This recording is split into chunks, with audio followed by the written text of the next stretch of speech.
All right, folks, we're going to go ahead and get started this afternoon. Thank you, everybody, for jumping on. My name is Jeff Yeagley with Compass IT Compliance, and I will be the moderator for today's webinar. Going to go over a couple of quick housekeeping items before we go ahead and get started, and then I'll make the introduction of our speakers today. So a couple quick items here. First things first is that the webinar is being recorded, and we're going to be posting it later on to our YouTube channel for the folks that want to either rewatch it or share it with somebody that you might know. The other piece too, and this is a little different from the past couple of webinars that we've done, is we don't have any video today. So it's going to be, you're not seeing anything different. There's nothing that you should be seeing or aren't seeing. We're not doing any video for this webinar, so don't want to let anybody be concerned or raise any alarms. The last piece here is we're going to have some time at the end of the webinar for a brief Q&A session. So at the bottom of your screen, you'll see a little Q&A box, if you will. If you click on that, you can go ahead and enter any questions that you have, and we'll allocate some time at the end of the webinar to answer those questions live. So I'm going to go ahead and get started here with a brief overview. So most of the folks that are on are familiar with Compass IT Compliance, but I'll give you just a quick rundown. So we're an IT security audit and compliance firm that works with organizations in all different vertical markets of all different sizes to really help them assess and strengthen their information and cybersecurity initiatives and programs. Today, we have both of our managing partners and co-founders of Compass IT Compliance, Bill DePalma and Jerry Hughes, on the line, who will be sharing some different insight and some different challenges that have been coming up since the new normal of the global pandemic has been going on over the past several months. So again, hopefully you'll find this informative. If you have any questions that aren't touched on in the questions that we're going to go over throughout the course of the next 30 minutes or so, please make sure you put those in the Q&A section on the bottom, and we'll get to those at the end after we've had the opportunity to go through the scripted out material. So the first question that we're going to kind of go through here, and we're going to bounce this back and forth between Jerry and Bill to provide their feedback and what they've been seeing. So the first question that we have is, what are the most common pain points that your clients have been experiencing over the past few months during the pandemic? And Jerry, we'll start with you, if that's cool. Yeah, Jeff, thank you. And folks, thanks again on behalf of Compass for making the time. You know what, Jeff, rather, with regard to that, we've got a number of things that our clients are seeing. We serve all industries, right? So we've got a lot of clients in the higher education arena, and then we've got other folks in finance, where, banking and things of that nature. And while the challenges might be somewhat different, the new pain points because of the pandemic and what it's brought on to us have some common themes, right? So what we've been working with clients on a lot is this, where these businesses, some of them are small and mid-sized clients, and they have been challenged with trying to keep their doors open. Some of the bigger businesses, of course, can take a bigger hit, but these smaller businesses are more challenged. They already wear multiple hats to perform these IT and security and privacy tasks. And so now when with the pandemic hitting, now we've got this small infrastructure already that's doing multiple things. Now they're also tasked and saddled with trying to do this and immediately begin working from home, where their IT staff had clearly no opportunity to go in and vet these houses to ensure that folks have connections that are clean. They're not using any equipment of their own, and so their number one task as a business owner is let's keep the doors open, right? Let's serve our consumers, our customers, and keep the doors open. And so folks are just doing what they can to make it work. The obvious downside of that is they're doing it, and yet all of a sudden now they're working from their dining room table. Their kids are walking through with people in the house, and it's confidential information, private information, perhaps depending on the industry, in hard copy and certainly up on the screen, depending on what they're doing at the time. But there's just all these privacy and security considerations all of a sudden took a back seat. I mean, almost overnight, right? When we all were impacted by this pandemic, folks had to scramble, and one of the byproducts of that is, unfortunately, a less secure working environment for most businesses. And so, that's probably the biggest thing, I'm seeing. And I know my business partner, Bill, who's I'm going to turn it over to Bill in a second. Bill gets to see on the first end of this thing, right? So he heads up, marketing and sales and things. So he hears the first hand pains of our clients that are looking for solutions. So Bill, I'm going to turn it over to you and get your perspective on that. Hey, thanks, Jerry. And as both Jeff and Jerry touched on, folks, we support customers across multiple different verticals. But what we're seeing is a consistent theme, regardless of the vertical. People are struggling with this whole idea of, and Jerry touched on this in his blog also that he wrote, was that you went from having, in some cases, one main office, right? Everybody reported in on a Monday. That Tuesday, it became one office that wasn't really being used to 99 satellite offices that folks had to support.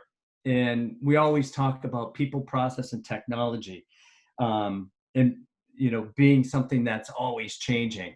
And in this case, it changed overnight. And a lot of organizations sat there that I spoke with, and they had a pretty good handle on it. For some of the larger organizations, they had a well-defined pandemic plan as part of their business continuity management strategy.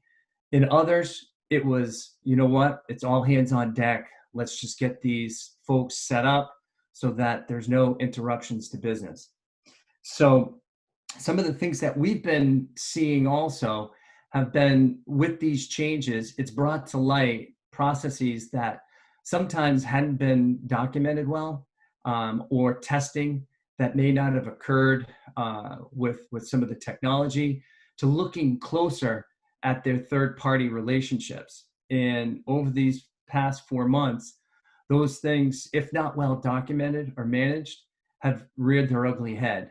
And it's brought to light issues or things that they've been having to deal with as a fallout, where the documentation hasn't been there, testing hasn't been completed, training of staff was ad hoc at times. So that's where we've been seeing a lot of the struggles as organizations are not only dealing with the technology changes and the process change, but you're also dealing with people, and the fact that these, as sadly, this has had a severe impact on a number of organizations where they've had to lay off folks, had to go through furloughs, controlling that access when those folks are either on furlough or have been laid off, and getting assets back in a timely fashion, and handling all those facets has really been a situation that has been taxing, because everyone's trying to do so much with so few resources available. Awesome. Great stuff. Thanks to you both. So kind of following, the next kind of logical piece in that, what new threats have you guys witnessed emerging since the pandemic began? Have cyber criminals been shifting their attack strategies at all? And Jerry, we'll start with you again on that one. Yeah, Jeff, thank you. New threats. Well, I'll tell you what, their threats are constantly evolving. There's a lot going on in our country right now, and all over the world for that matter. And you look at the impact that is having, right? So there's a lot of things going on in our world. And before all of this, it's hard to almost imagine now, it's been so long, but before, January 1 and in 2019, you start looking at a lot of privacy, or a ramp up, if you will, of governing bodies, and it started over with GDP a couple of years ago, and it started with the European Union, where privacy of consumers and European Union residents was becoming, a point of topic, and really a lot of focus and controls and governance has come over that. So with GDPR, we have a lot of clients in the United States that our team, our security and audit team, for that matter, are really working diligently with, to ensure that they can meet the GDPR requirements to protect consumer privacy. Now you couple that with, some of the federal laws. If you look at the state laws, for example, with consumer privacy in the state of California, with the CCPA, that they have come out with, a little while back, now it's a year, right? So California Consumer Privacy Act, it's really a flavor, much like GDPR, where, organizations are now challenged with, again, respecting, of course, the rights of consumers and the privacy of their information. And now, we're doing all this, right? We're trying to gear up, and organizations, small businesses, medium, all sizes, are trying to meet these, federal and state regulations regarding the privacy of consumers, and for really great reasons, right? You look at a lot of, HIPAA has been around. Everybody, when you say privacy, I think folks often go to, hey, HIPAA, doctors, right? Privacy. And that's spot on, because really, if you think about it, the difference between privacy and security, really privacy is the information about you, whether it's, it's physical, medical condition, or, where I've been, you think about the pandemic, for example, and you think automatically now a lot with contact tracing and what people, organizations are wanting to capture about you, right? And that's private information often. So I guess when you look at that kind of thing, it's like, well, HIPAA is one example, sure, but it's everybody. I mean, a lot of the privacy stuff and the ability for consumers to now say, hey, you know what? I don't want your business to share my private information with a third-party provider that you have a relationship with, but I don't, right? So a lot of folks way back, even with during the Clinton administration, with the Gramm-Leach-Bliley Act, they provided opt-out as an opportunity as part of GLBA, right? Folks that said, hey, I don't want you sharing my information. I have a legal right to know you're sharing it with somebody. And if I don't want that to occur, I can opt out. So folks have, that's been, around for a little while now. And with, GDPR and then CCPA and some of the other state laws governing the privacy of folks, these are reoccurring facets of these laws, right? Where a consumer has the right to opt out. You look at that challenge, and that alone is probably a lot for a small business. And then all of a sudden, boom, the pandemic hits, right? And then through that, now, if, there's so many things occurring at once, and you talk about new threats. The threat is the fact that a business is trying to respect and ensure the privacy of the consumers that they serve, while they're trying to keep their doors open for business, right? And then, and then with that, every bad actor out there is, they haven't taken a day off for sure, and they're actually, if anything, ramping up those opportunities, through attacks because listen, we mentioned earlier, Bill and I were just chatting about how folks are sitting there working from home now where they didn't before. They may be working on a personal computer of their own versus a company issued one. But even if they were using a company issued one, they're working from home. Their little Linksys at their house, their router, their firewall is not the same level, and certainly does not afford them the same level of protection typically that their office did. And so folks are challenged dealing with that lower level of security, but they still have an obligation to protect the consumer information. So it's challenging, and it's all snowballing. It's not, we don't live in a vacuum. We don't just have one thing. When we do business continuity work for clients, we always, it's layers, right? It's not just, okay, this is all I have to work on. No, if something happened and there was an interruption to business, for example, it may impact several divisions within an organization, and many folks may be impacted by something like that. We don't have the luxury of saying, okay, just this one item we need to focus on, and then the next.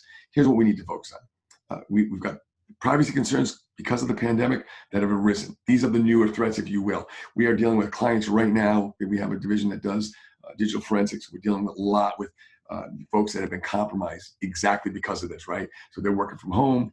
They're connecting to their systems, some in the office and some third party at colos, and in different ways than they did before. They weren't tested. The normal monitoring through vulnerability assessments and penetration testing that we do for clients. So they're not pen testing every endpoint now. Folks are working in all at their house and all different locations. And so these challenges have become opportunities for bad actors. And those are the threats we're seeing. We have ransomware ramped up again as another, it's never going away, but it seems to be rearing its head again more actively, certainly with the clients that we're working with, where folks have had, because of these remote working situations, they've had points of ingress that were previously not there. And now they've been exploited, and we're brought in to kind of address those. So those are the threats. I know I've gone on and on here, but I just feel like these are the big things to be, for folks to consider. Just because you're working from home, we still have that, need for the strong security and privacy around the consumer's information that you're really supposed to protect. Okay, so I'm going to give Bill time too. I don't want to talk through Bill's opportunity here. Bill, if you would kind of add on to that. Yeah, that was great, Jerry. And it is just to kind of add to his comments. Customers are reaching out also, and a continual challenge is patch management. Not being in the office, not having the appropriate tools in place, the monitoring capabilities is sadly opening up the doors for the bad guys. And that's where our digital forensics practice has been getting involved quite a bit, where people are clicking on things. Again, these remote users. At sometimes you're working out of your home with shorts on, t-shirt, you kind of, you lose sight of the fact in some cases that, it's still a business type of an environment of the data that you're dealing with. So, we're finding that people are a little quicker to click on whether it's, attachment, something about the pandemic. Sadly, the situation with some of the riots that have been occurring. And the bad guys are exploiting the day's activities and the today's events to manipulate and be able to gain access into environments. We're also, a couple of the digital forensics projects that we've been involved with, it's brought to light third-party management, where managed service provider is offering these sorts of patch management and network management types of offerings. But what's happened is these third parties, in some cases, sadly, haven't done all of their due diligence, and they're just like everybody else being impacted by the pandemic. So in some cases, we've seen that be an area where organizations are being exploited because of a third party, even though they may have their technology and people, process, and technology under control. It's the third party that has leave them open for issues. Awesome. Good stuff. Thanks to you both for your answers on that. The third one that we kind of have going on here, and this is an interesting one too, especially in light with everything that's going on and the rapid and significant changes that took place. Have any regulatory bodies temporarily eased or paused compliance requirements, such as PCI, HIPAA, CCPA? And we'll flip the order around. Bill, we'll start with you on that one. Sure, I'll touch on it a little bit, Jeff, and then hand it over to Jerry as he heads up our audit practice and operations. Perfect. So, from the perspective of what I'm hearing from customers, is the fact that their offices are closed. There's that uncomfortable feel about having a stranger coming into the environment, their own unease of going back into the office for doing these sorts of audits. So, we've taken it from the standpoint of, we don't want to put our employees at risk. We don't want to put our, clients at risk. So fortunately enough, with the technology that's in place, we've been able to utilize that to be able to deliver services in a timely fashion, and utilizing them in a secure fashion also. So, Jerry, would you like to add to that? Yeah, Bill, thanks. And Jeff, thank you. You know what? So you look at so the question being, right, have they let up a little bit on the pressure, right? These governing organizations or bodies, and the answer is no. Just like the bad actors have not let up, requirements by the FFIEC for the bankers on the phone, and clients that we do work with for the payment card industry, PCI. HIPAA, CCPA, these laws, these regulations, these governing bodies are looking to protect consumers. So that hasn't let up, unfortunately, for them. It shifted. It has shifted. I want to give you a really good example of that. So the approach, we've always been at Compass, Bill and I, when we built this company over 10 years ago now, we really wanted to make sure that we didn't cut corners on anything. When we do audits, and for the folks that know us on this call, we send our folks into the field. We get there face to face. We look into the issues. We do our walkthroughs. We're doing everything right there with the client on site, and the way we always did, right? And then, with COVID though, the one shift that I would say that has changed a little bit, payment card, the councils that oversees PCI itself, they came out with a publication for QSAs, Qualified Security Assessors, and Compass is a Qualified Security Assessor company. I'm a QSA, and a lot of our auditors are QSAs.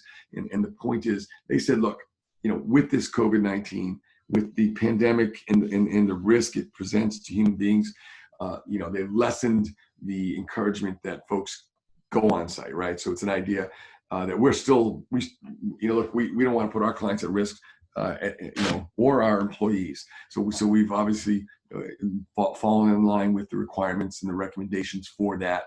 The social distancing, the safe masks and sanitation, like everybody probably that but when it comes to the auditing, we never did it that way. We always went on site because that's the right way to do it. Well, right now, governing bodies like PCI have said, you can do it remotely now, and so we've always had the ability from a technology perspective to get in and do even internal pen tests remotely and external. And walkthroughs are the only things that are difficult. We have videos. We have folks walk through and do videos, so we're getting around it. But as soon as we get back to real normal, because I'm not really happy with this new normal, we will return to getting on site with our clients when they feel comfortable and we feel comfortable.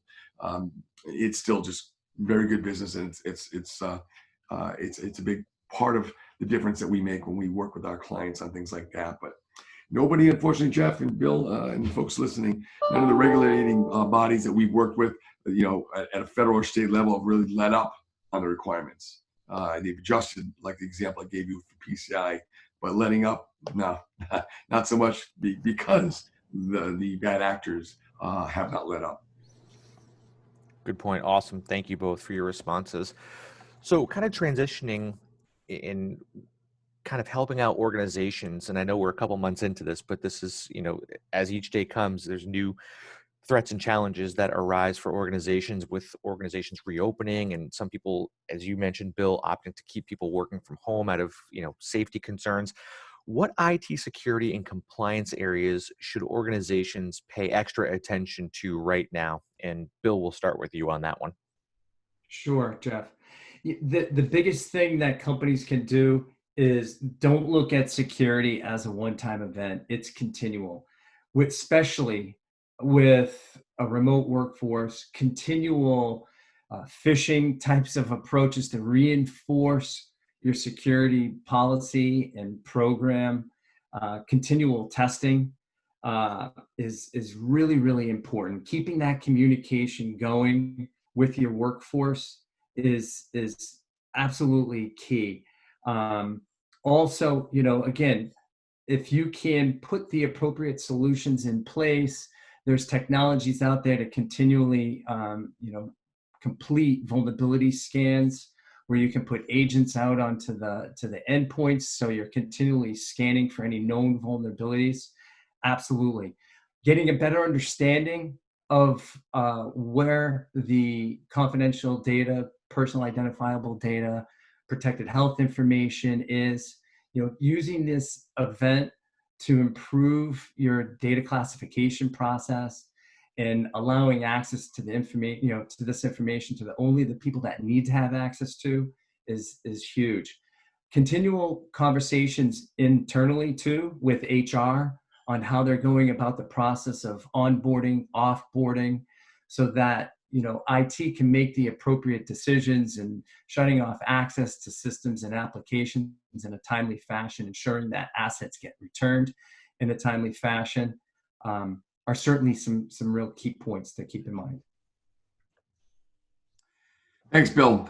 So to add on to what Bill had just mentioned, when you look at some of the things that folks can do, I would say the number one thing I would recommend to an organization, and again, this is a broad stroke statement, but it's a strong one, and I stand by it, and this actually holds water even in a normal environment, and that's education. The number one defense against compromises and security threats and privacy threats, you know, comes from, you know, employees that were not necessarily properly educated on what to look for, right? We have found, and we've been doing this, Bill and I have worked together for over 20 years, and I'll tell you, we have seen a lot of changes, of course, but the common theme, the common thread is when something does occur, often negatively from, you know, employees, it's often not an orchestrated attack by an employee to go rogue.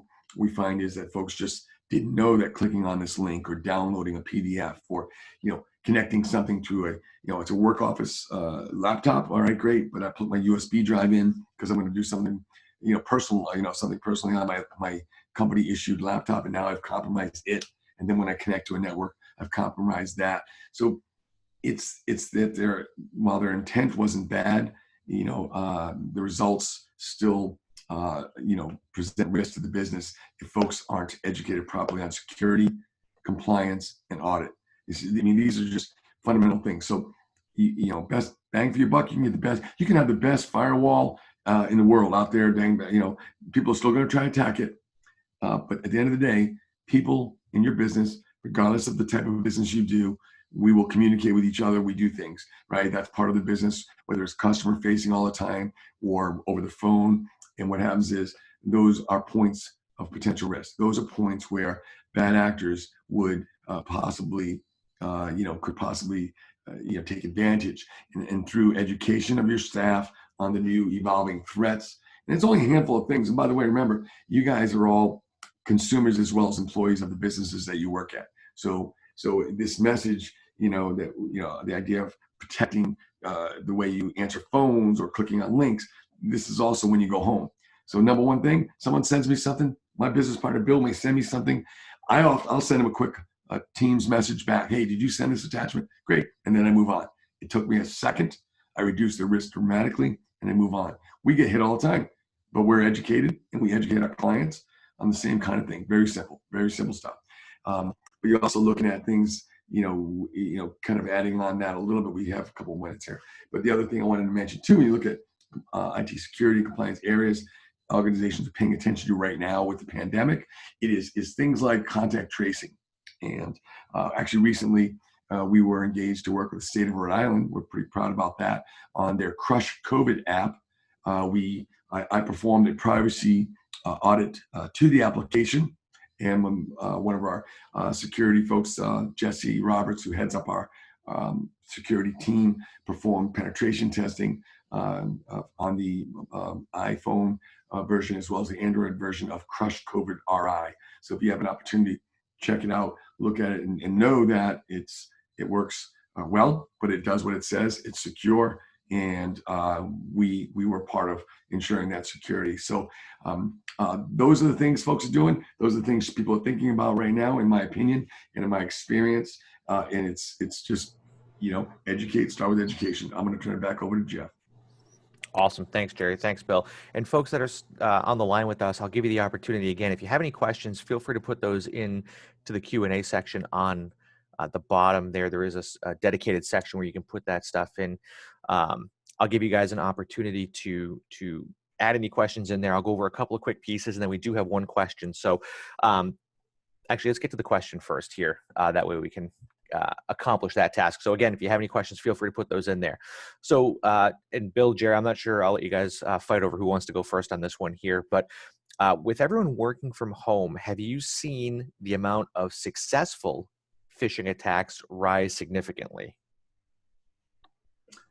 I'll take that, Bill, if you don't mind. I mean, we have, and that's, I kind of alluded to it, I think, on one of the earlier questions, and we have a security team, and some of those folks are certified digital forensics, and we've been pulled in with this. So we're personally, our business, we've been plugged in and doing a lot more in this area. If you graphed it over the last few years, you know, it is a definite increase in the activity that we are seeing. So in our small world and the 300 or so clients that we work with, we're seeing an increase, and we are flat out on a lot of that. We've got, you know, we're educating our clients, but we're seeing unfortunately an increase in that arena. So you know, I think companies need to take a step back, make sure they have strong policies, make sure they have you know, strong controls in place, to educate their staff on looking out for these points where, whether it's clicking on a link or going to a website that can introduce these threats.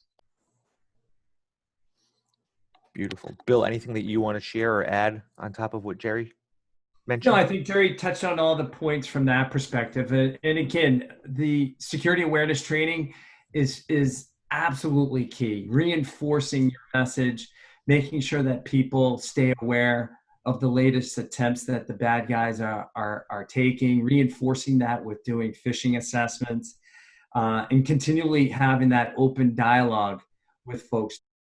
Awesome. Good stuff, and agree with all that. And as you guys are sharing your response to that question, I was just reading an article that several prominent Twitter accounts were hacked yesterday, both of high-profile individuals such as Bill Gates, Joe Biden, Elon Musk, as well as corporate accounts too. So again, it's obvious that these phishing attacks work because they do think that this was a very sophisticated social engineering attack on these different accounts. So kind of reiterates the point that always trust but verify, as you said, Bill. So that's great stuff. So I don't see any additional questions in the Q&A section. So I'm going to wrap this up at this point in time. In closing, I want to say thank you to Bill and Jerry. Thanks for taking the time. I know this is definitely unique times. So appreciate you sharing with our audience the different challenges that are facing organizations in this kind of quote unquote new normal that we're experiencing at this point in time. And I also want to take the time to thank our attendees. I know that there's a lot going on and a lot of different webinars pulling for your attention. So appreciate you spending some time with us this afternoon. And we look forward to presenting to you again in the month of August. Appreciate everybody's time and have a great day, everybody.